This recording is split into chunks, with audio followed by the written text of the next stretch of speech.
وإلى حضرة النبي الفاتحة.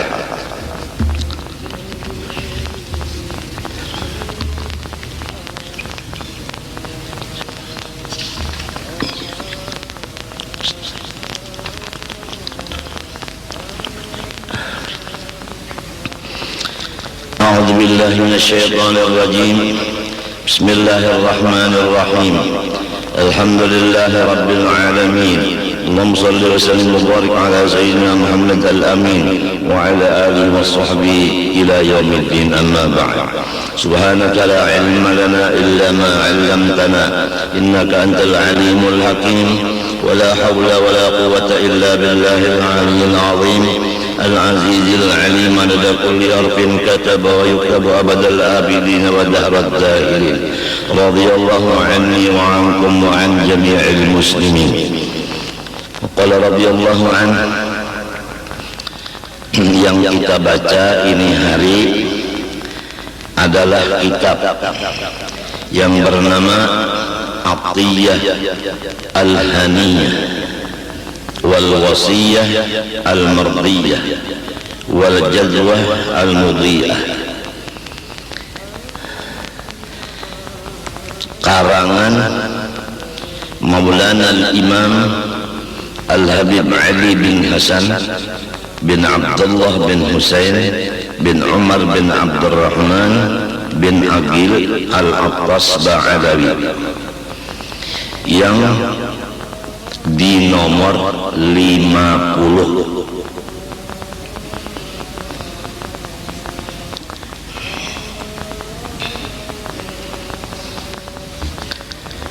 Bunyinya Bismillahirrahmanirrahim. Alhamdulillahi Rabbil Alamin, hamdan yuwafi ni'amahu wa yukafi'u mazidah. Segala puji-pujian tetap bagi Allah, Tuhan semesta alam, sebagai pujian yang mengakibatkan sempurna nikmat-nikmat Allah dan melebihkan akan tambahan-tambahan nikmat dari Allah.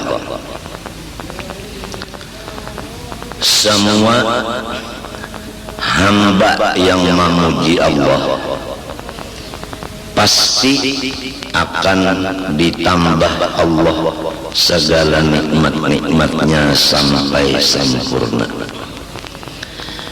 Apabila memuji Allah itu menurun, maka nikmat Allah yang ada menurun. Apabila memuji Allah meningkat, maka tambahan nikmat pun meningkat. Iblis sangat menutup akan pikiran dan hati kita yang ingin memuji Allah, sehingga tertutuplah hati yang dikuasainya iblis untuk memuji Allah.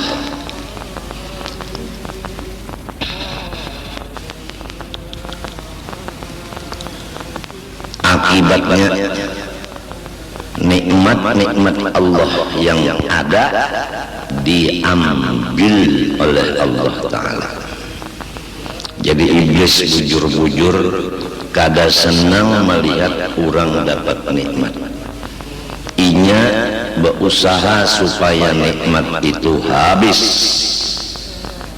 Inya tahu bahwa tambahan nikmat itu adalah di syukur atas nikmat, dan hilangnya nikmat itu iblis sudah tahu apabila tidak syukur akan nikmat itu. Setiap orang yang bersyukur akan nikmat, hatinya tiada ada pusang. Itu tanda yang nyata. Urang nang syukur, urang nang memuji Allah, pasti hatinya kada pusang, walaupun inya dikelilingi oleh musibah dan bala. Tapi kalau masih bersyukur, kada mau pusang.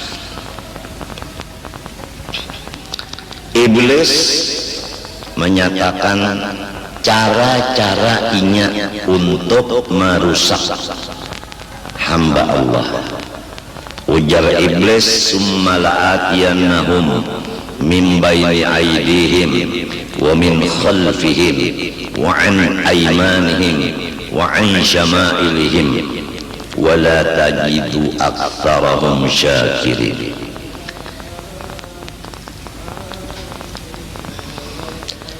Aku datangi mereka itu, anak cucu Nabi Adam, di hadapan mereka dan di belakang mereka dan di kanan mereka dan di kiri mereka. Tandanya orang yang sudah aku kelilingi, tandanya orang yang sudah aku kuasai, yaitu tidak bersyukur atas nikmat. Pusang. Memang kalau musuh di hadapan, musuh di belakang, musuh di kanan, musuh di kiri, sulit kita hendak menyenangkan hati. Nang biasanya apabila dikelilingi musuh, hati kita pusang. Nah, pusang inilah tujuan penghabisan dari segala usaha-usaha iblis.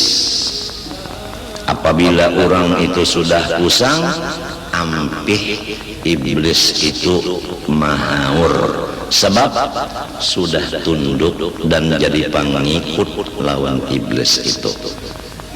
Kesimpulan, barang siapa pusang menjadi pengikut iblis.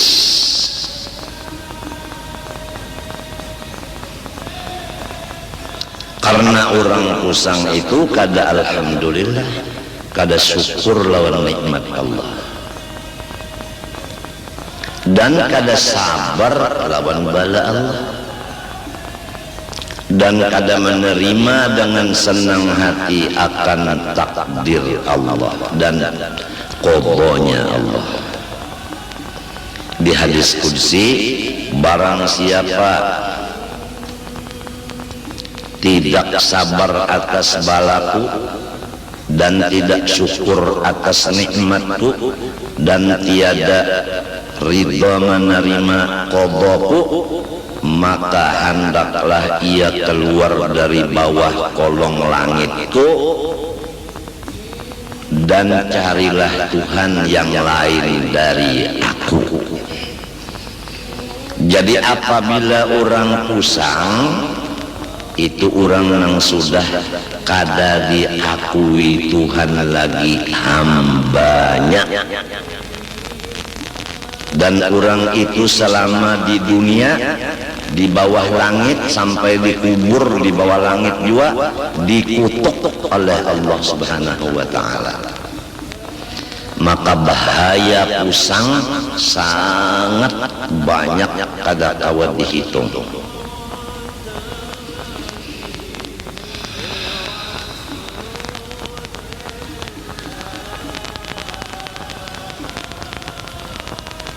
Habib tempel, Habib Ali berpagi tempel nang bekeramat itu, datang ke Martapura menuju rumah guru Saman Mulia. Bapak Nander di situ.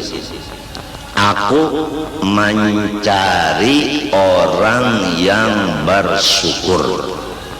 Kalau orang kada bersyukur, aku kada mau memaraki akan inya.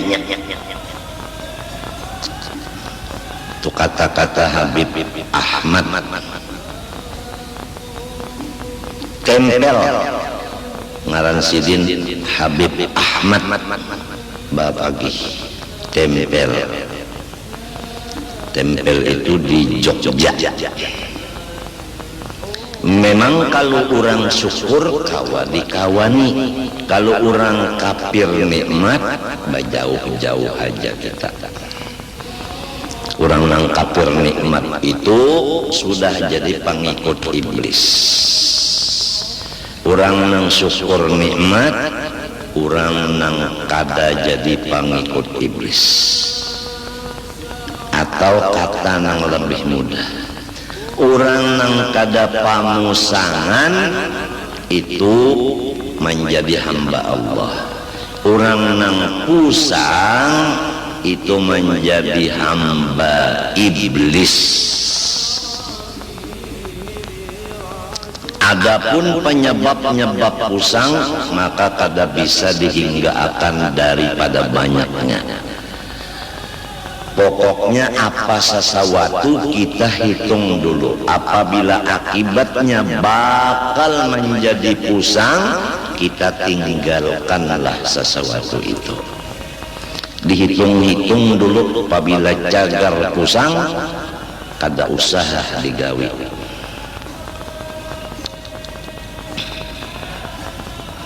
Apabila orang itu gembira terus kepada Allah, maka nikmat Tuhan sasar ditambahnya, dan iblis kalah, kada kawa menguasainya.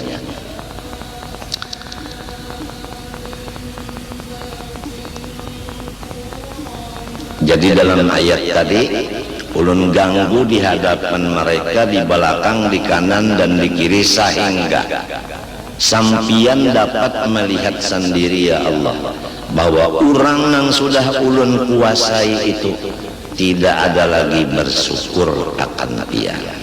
Artinya pusang.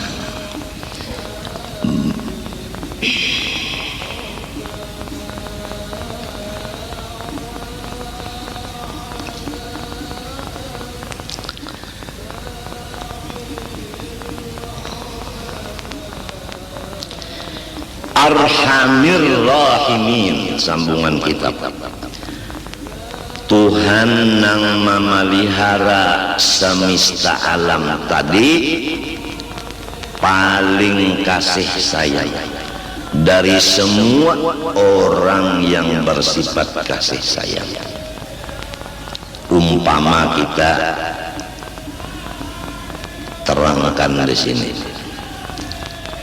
Kalau ibu kasih sayang dengan anak, bapak kasih sayang dengan anak, dangsanak kasih sayang dengan dangsanak, kulawarga kasih sayang dengan kulawarganya, dan seterusnya. Murid kasih sayang dengan gurunya, dan seterusnya. Kawan-kawan kasih dengan kawannya.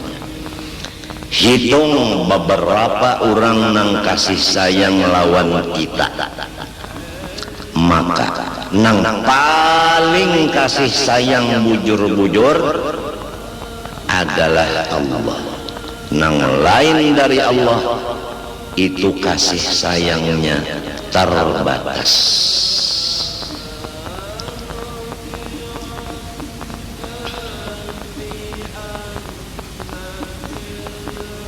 Sebagai dalil, Allah kasih sayangnya kada terbatas.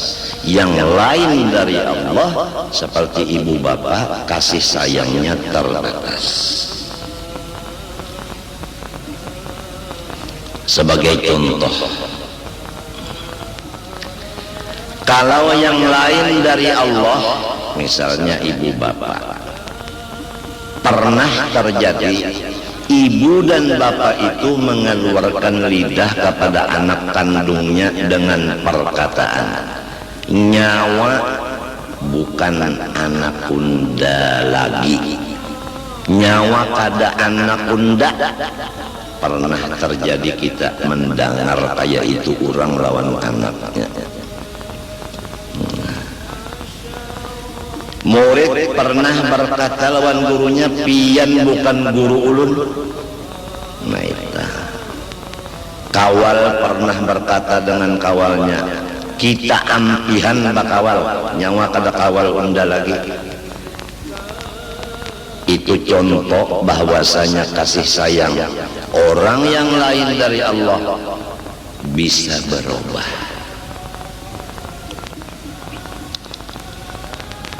Tapi kalau Allah, walaupun kita berbuat kesalahan saling banyakan, dari tanah sampai ke langit nang katujuh penuh dengan dosa kita sendiri aja. Berapa luas bumi, berapa lapisan langit dan luasnya, penuh dengan dosa kita sendirian, tidak bercampur dosa orang. Kada kau dihitung tak banyak dosanya. Apa kata Allah dalam hadis qudsi?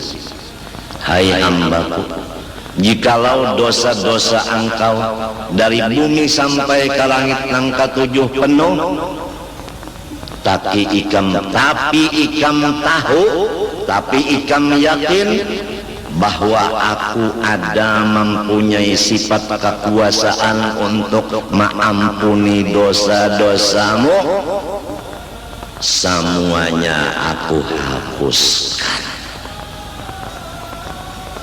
Lain kalau tuh, lain pada umma abah tadi nimun kita tersalah, kada diakui sidin lagi anak. Kawal mungkin berucap inya ampihan kita bakawan dan sebagainya. Tapi kalau Allah, kita berbuat kesalahan mulai di bumi sampai langit ketujuh, apabila nyawa ujar Tuhan kaya itu bisi dosa, lalu nyawa yakin unda kawa maampuninya, maka unda ampuni semua dosa itu dari kasih sayangnya Allah, kada dasa samaannya. Quran menyatakan, tadi hadis qudsi, Qul ya ibadiyalladzina asrafu ala anfusihim la taqnatu min rahmatillah innallaha yaghfirudz dzunuba jami'a. Ya kekasihku Nabi Muhammad, sampaikan olehmu kepada umat engkau firman aku yang berbunyi, hai hamba-hambaku. Masih Tuhan sebut hambaku, bukan seperti abah umat tadi, nyawa bukan anak unda, kadang kayak itu. Hai hamba-hamba aku, masih diakui hambanya. Yang mereka itu melewat batas dengan mengerja segala macam yang aku tegah dan aku larang. Limpat batas. La taqnatu min rahmatillah.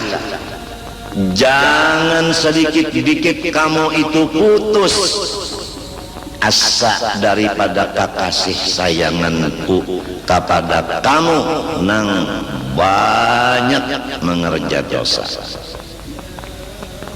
Innallaha, sesungguhnya yang bernama Allah, artinya ia sidin.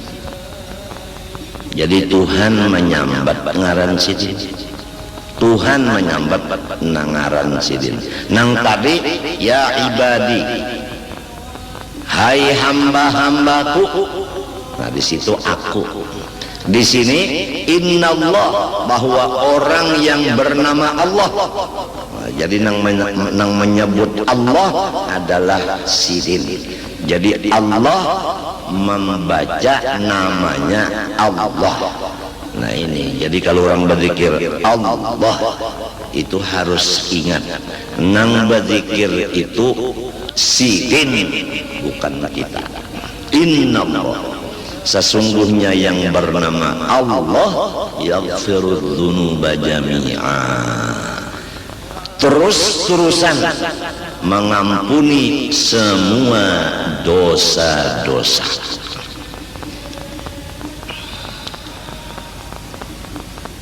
Ada lagi di hadis lain yang maksudnya aja bahwa Allah Subhanahu wa ta'ala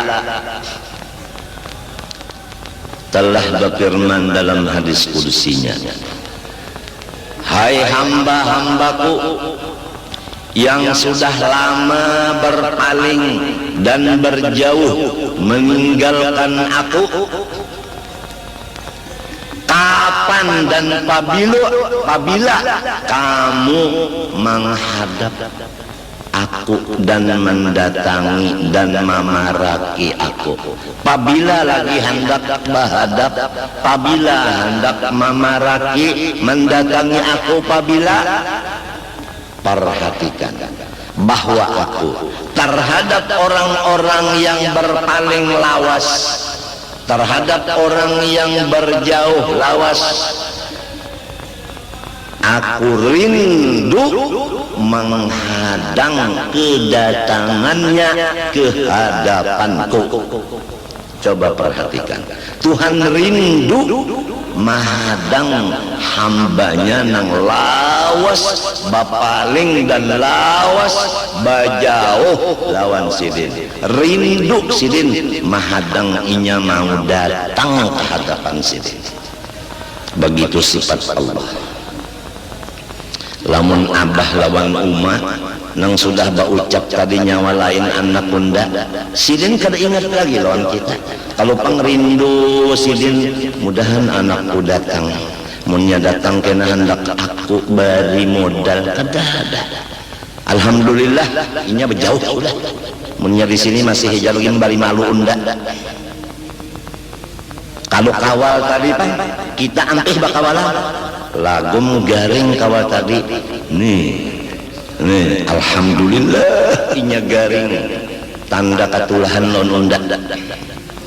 Lamunnya mati pang syukur inya mati kada menyulitakan lon unda lagi. Munnya masih hidup unda masih aja terpikir lagi nang bakas kawal tapi ampihan bakawal nang kaya itu sifat nafsu manusia. Kalau Allah Ta'ala bukan begitu, jauh beda ya. Jadi kita suka pikir mau memilih Allah atau mau mendekat kepada yang bukan Allah, terserah.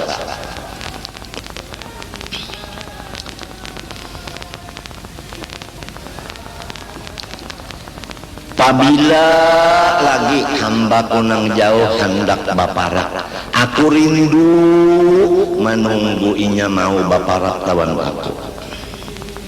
Ya kaumpama baikung-ikungan disambat ngarannya. Jaini anak Abdul Ghani nyawa tumatan dahulu sampai umur 63.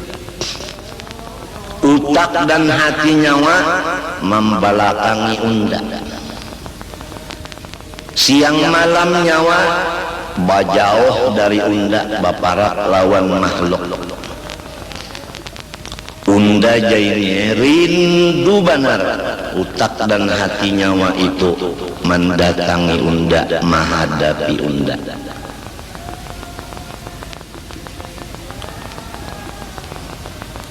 Rindu unda, ulun pun supan, ulun pun malu, ulun kadawani karena urun merasa rigat benar.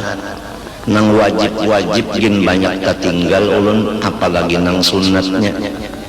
Jangan nang makruh, nang haram, nang subhat menjadi gawian ulun seumur hidup dari dahulu sampai umur 63. Jadi rasanya ulun rasa kada kawa menghadap pian. Ujar si Jaini tadi, ujar Allah Ta'ala, tahukah nyawa nang unda kawa mengampuni dosa itu? Tahu wae ulun. Apabila nyawa tahu, habis dosa nyawa itu beruntungnya. Mbah napa? Hendakkah nyawa berpikir menghadap unda? Hendak ae. Nah, nyawa menjadi orang nang unda rindui. Bukan unda kasih lagi, unda rindui. tatkala sudah diberi makom rindu, maka kadakawa lagi muntung berbicara, hanya hati yang merasa.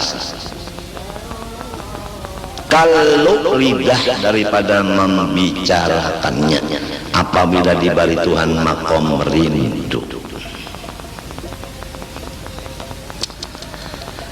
Ini arhamir rahimin, jadi naat kepada Rabbi. Alhamdulillahi Rabbi, kemudian arhami, arhamir rahimin, paling kasih sayang dari siapapun mengkasih sayang. Kalau Umma lawan Abah kasih sayang, Tuhan lebih lagi kasih sayang. Selain dari Umma Abah pernah lawan kita sarikan, sampai baucap nyawa lain andak unda, nyawa harus tajun dari rumah sini kada boleh lagi naik ke rumah sini sebelah batis.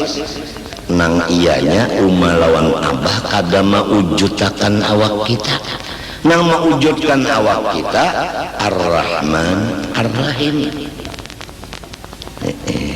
Rahman nang menurunkan rahmat nang besar, Rahim menurunkan rahmat nang kecil.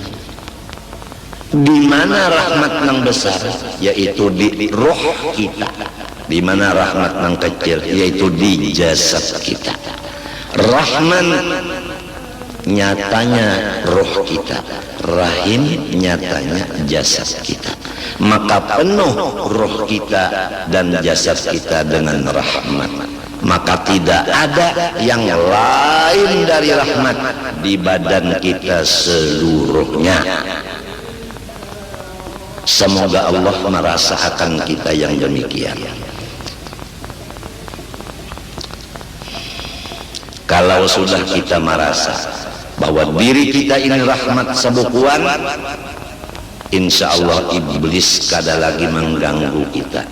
Karena setiap orang yang sudah merasa dirinya ini rahmat Allah sebukuan, tidak ada pusang lagi. Dan apabila ia beribadah, yang dipandangnya itu adalah rahmat Allah. Sebab seluruh badan itu rahmat. Lalu ada pandangan. Pandangan itu ada waktu beribadah. Pandangan itu pasti kepada rahmat. Sebab si pandangannya itu sudah rahmat. Apabila beribadat memandang rahmat, maka namanya ikhlas. Jadi kita ini bukan mengaramkan diri di dalam rahmat. Sebenarnya kita ini tidak ada lain, hanya rahmat Allah. Kalau dikaramkan diri dalam rahmat, berarti kita ini bukan rahmat, lalu menyalam ke dalam rahmat. Lamun sudah rahmat sebekuan, kada perlu lagi dilamas-lamas untuk dihancur, kada perlu dihancur lagi. Memang sudah kayak itu jadinya. Nah, kitab yang kita baca ini diantaranya hubungan dengan yang sudah tuntung. Kita alhamdulillah masalah mengenal Allah, baik zatnya, sifatnya dan afalnya selesai beberapa kali boleh.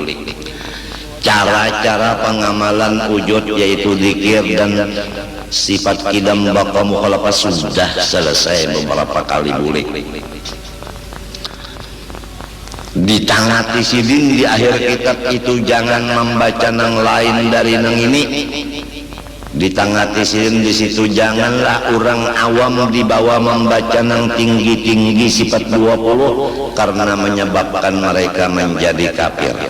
Apalagi nang dilajarkan di kampung itu kitabnya adalah nukilan-nukilan. Nang diantara isinya mengkodimkan Nur Muhammad, nang diantara isinya wa asyhadu anni Rasulullah, unda nyaik saksi bahwa diri unda adalah Rasulullah. Kalau ada terjadi di kampung-kampung pelajaran-pelajaran dari kitab atau buku nang nukilan, maka dijelaskan pada hari ini bahwa kitab nukilan itu tidak bisa dipegang atau sesat menyesatkan.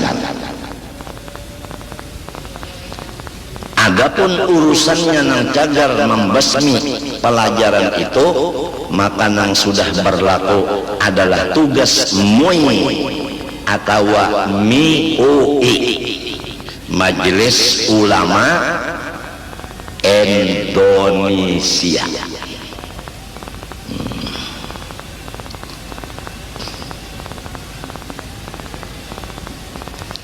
Jangan belajar buku nukilan, harus kitab yang sahih dan ahlus sunnah wal jamaah. Ini tinggal masyarakatnya aja lagi. Apabila masyarakatnya katuju mengaji nang buku nukilan, nang lain kada kau berbicara. Ujar nang malajari, orang hendak belajar. Artinya orang hendak sasar. Untuk kalau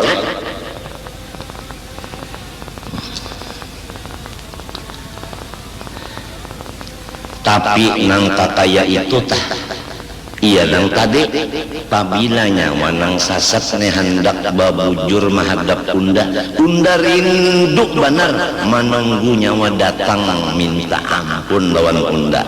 Bila nyawa datang ke hadapan unda minta ampun babujur diri, unda jadikan nyawa kurang nang rindu dan dirindui.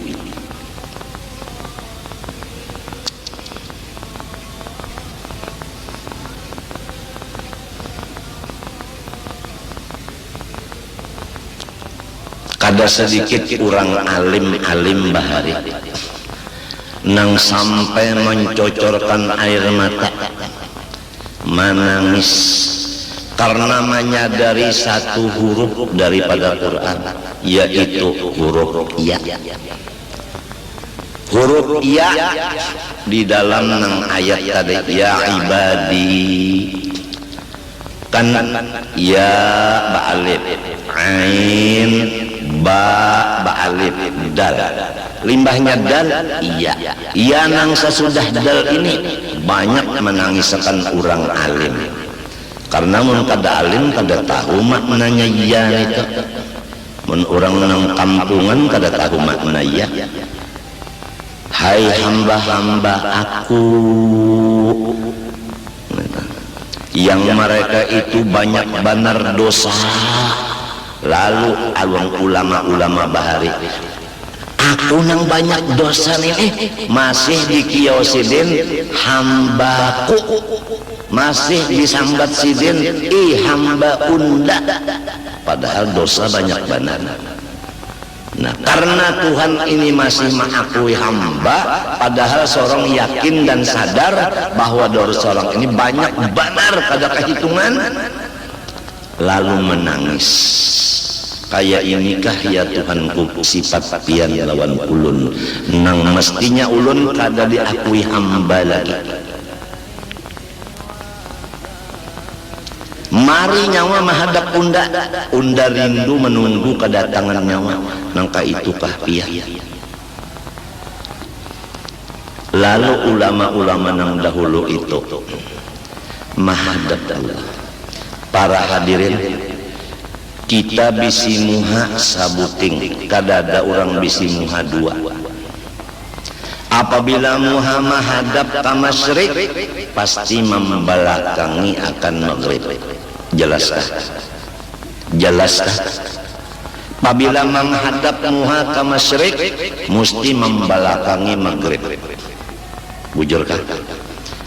Apabila muha menghadap ke maghrib, mesti membelakangi lawan masyrik. Tuhan maulah muha sabuting dia.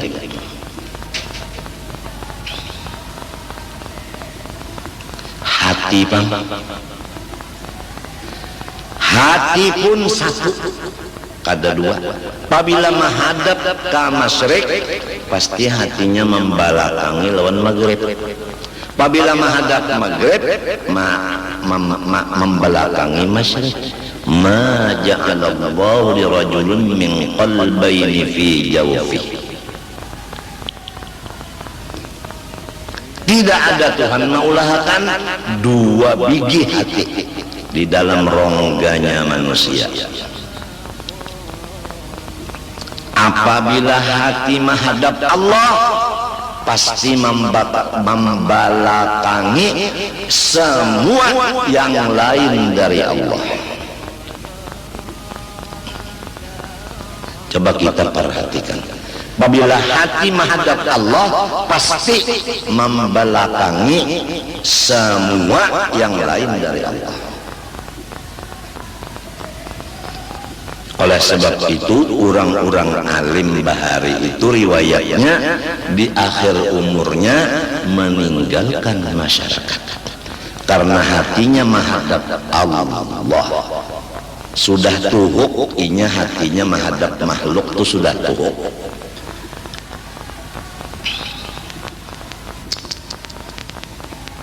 Jadi menghadap Allah sesudah beberapa tahun membelakangi Allah.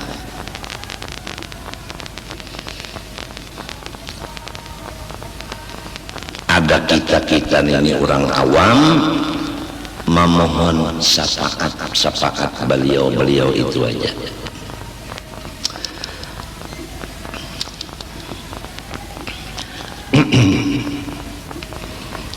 Alladzi yarhamur rahman. Tuhan itu memberi terus-terusan rahmatnya akan hamba-hamba nang hatinya mencurahkan ke orang lain kasih sayang.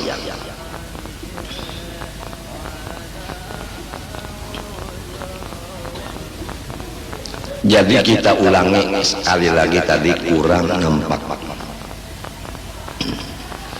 Kalau sudah kita mengaji sifat 20 nang dijamin keselamatannya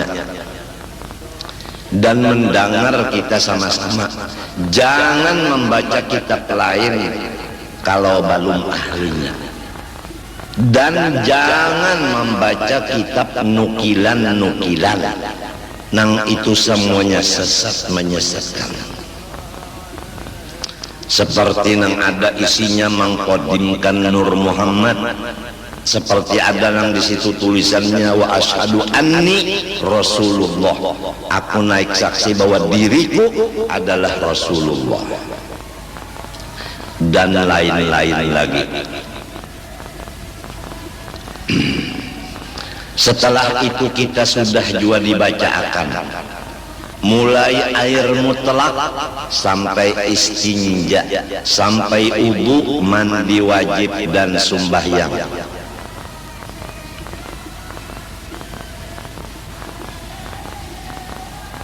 Sampai kepada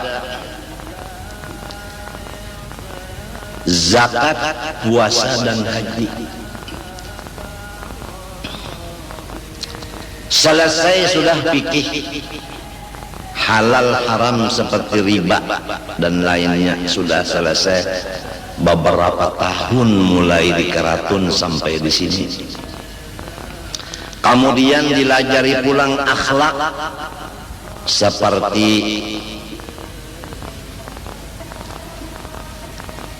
ikhlas, ridho, syukur, sabar,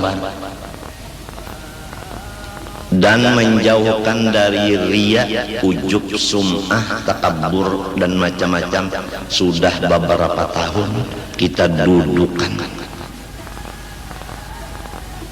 Ya kaumpama nang diduduk kita bisa bersuara, berucap, dulak undah nyawa-nyawa jua nang duduk.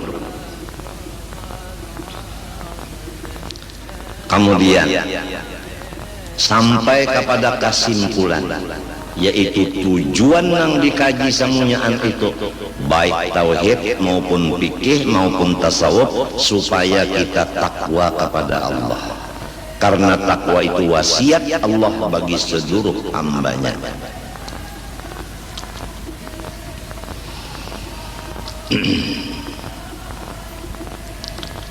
Takwa itu menjauhi nang dilarang, mengerja nang disuruh.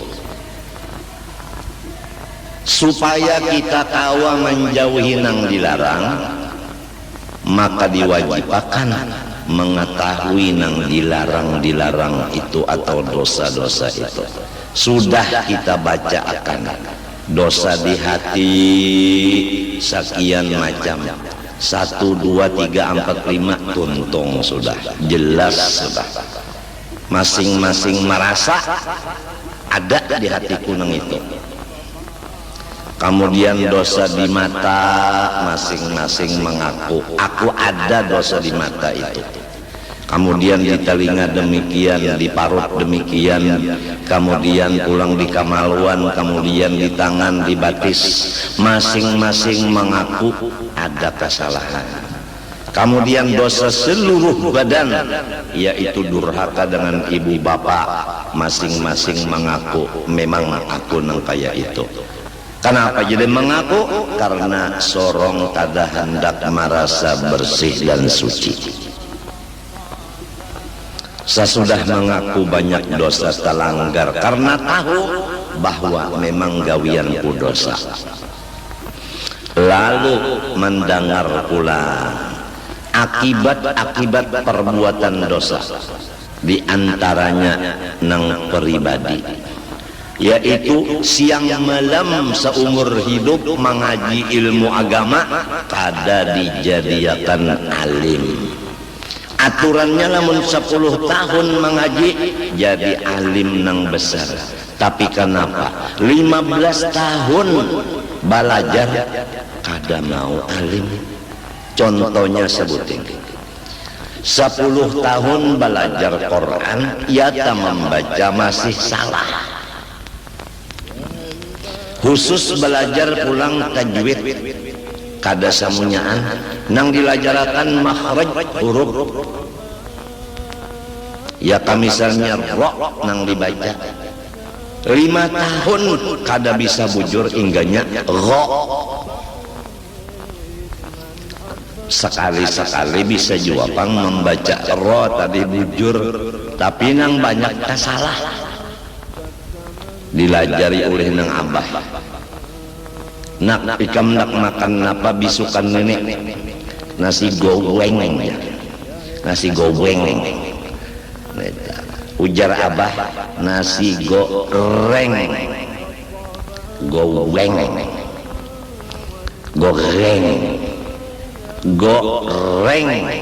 Goreng. Salah terus. Akhirnya melatih goreng, goreng, goreng, goreng, goreng.